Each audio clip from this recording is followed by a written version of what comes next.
I never thought a leaking kitchen sink could lead me down a path I'd promised myself I'd never walk again.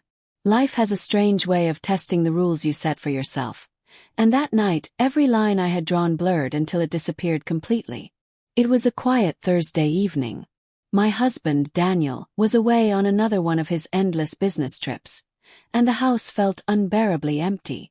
I had just finished making myself a cup of tea when I noticed the growing puddle of water under the kitchen cabinet. Cursing under my breath, I grabbed my phone and searched for an emergency plumber. That's when I found Ryan. When I opened the door, I didn't expect someone like him. He looked nothing like the tired middle-aged men I imagined would come for plumbing jobs. He was in his mid-20s, tall, broad-shouldered, with messy dark hair and striking hazel eyes. His fitted black t-shirt clung to his toned arms, and there was something effortlessly confident about the way he carried himself. "Mrs. Collins?" he asked with a polite smile, holding up his toolkit. "Yes," I replied, trying to sound composed. "Please come in." "The leak's under the kitchen sink." As he crouched down, tools clinking softly, I stood a few feet away, sipping my tea, pretending to scroll on my phone. But my eyes kept wandering back to him. The way his shirt tightened across his back when he leaned forward, the low rumble of his voice when he muttered about a broken pipe, the faint scent of his cologne mixed with something warm and masculine. It was distracting in a way I hadn't felt in years. I shook my head, scolding myself silently. I was married. I wasn't supposed to notice things like that.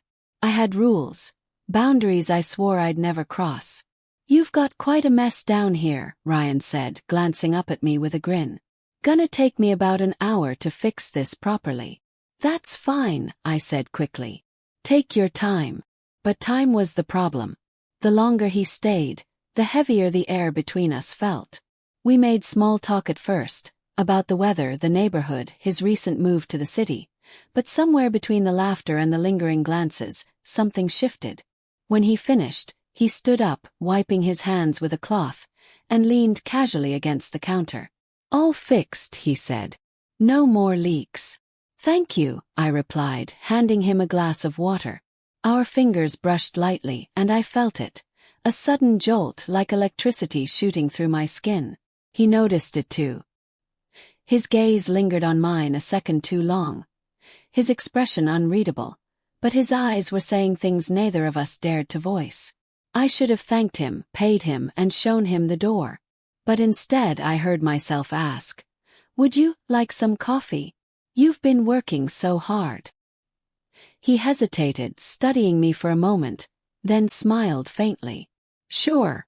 I brewed the coffee, trying to steady my breathing, but the silence between us grew thick with unspoken tension. When I handed him his mug, our hands touched again, deliberately this time, and I knew then that the night was spiraling into dangerous territory. We sat across from each other at the kitchen table, sipping coffee, talking about nothing and everything at once. His laughter was deep and warm, and when he leaned in, elbows on the table, I caught a whiff of his scent again. "Do you always work this late?" I asked just to fill the silence. "Only when someone as beautiful as you calls me," he said smoothly. His voice low, teasing, but there was something genuine in his tone. Froze, my heart racing. "Ryan," I started, but he leaned back in his chair, watching me carefully, as if waiting for me to tell him to stop. I didn't. I should have. Instead, I looked away, pretending to focus on the steam rising from my cup. "You shouldn't say things like that," I whispered. "Why not?" he asked softly. "Because I'm married," I said, the words tumbling out like a confession. He didn't flinch. "I know," he replied quietly. "But that doesn't change the way I feel right now."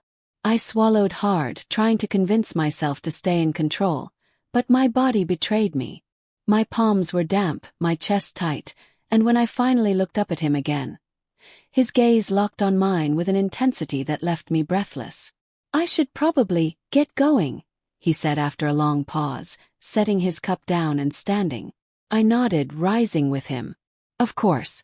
Thank you for fixing the sink." I walked him to the door, every step echoing louder than it should. But when he reached for the handle, I didn't move to open it. "Ryan," I whispered, and he turned to face me. The space between us dissolved.